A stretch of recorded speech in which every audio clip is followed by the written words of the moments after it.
Good morning, it's day 152 of Walk with Winston. I'm coming to you today from the Tampa Airport.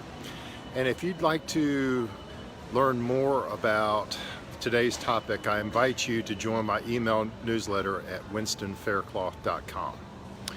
So today, we're just a few days from the Final Four basketball tournament. And this year Tampa is hosting the women's Final Four.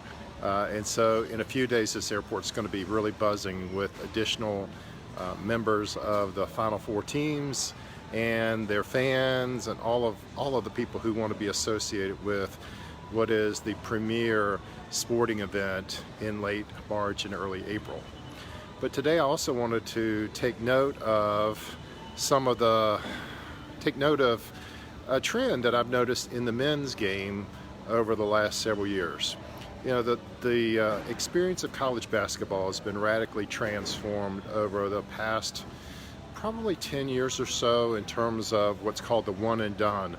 These are extremely talented young men who are coming to college because of the labor rules of the National Basketball Association that does not permit someone going right from high school into the pros. So they have to have at least 1 year of, I think there's an age limitation in terms of when they can join the league. So that forces a lot of young men to consider going to college.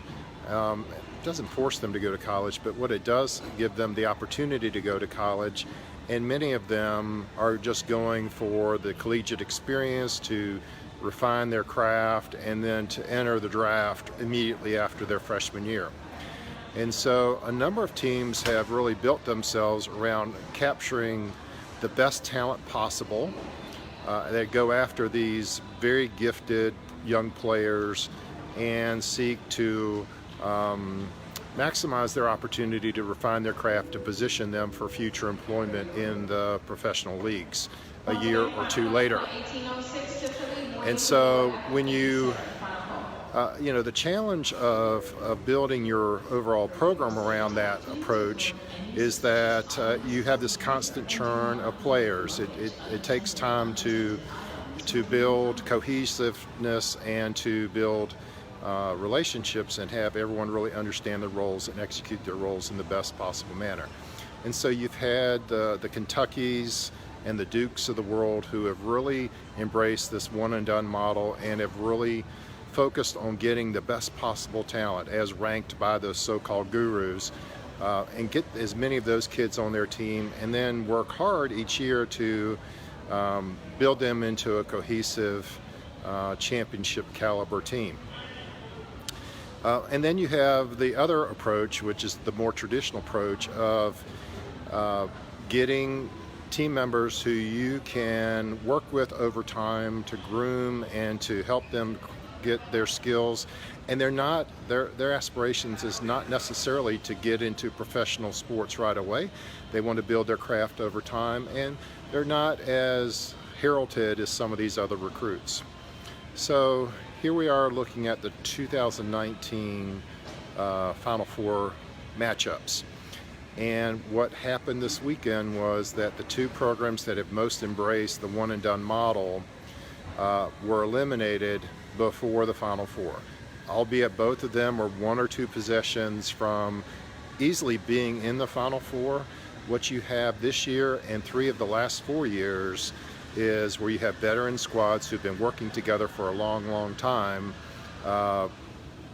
advancing to the final national stage. So it brings up the question, if you had to choose between talent and teamwork, which is going to really advance your game? And I would argue that statistically speaking, over the last 3 to 4 years, it's been the teamwork that has trumped the talent equation. Now, there isn't really a choice. You want both, but it seems to me that if you look at the records of the last 3 or 4 years, the veteran teams are really coming out on top and are showing the power of teamwork versus talent. And so what do you guys think about that choice? If you had to choose between talent or teamwork, which one do you think prevails in the game of life and the game of business. I look forward to hearing your comments below.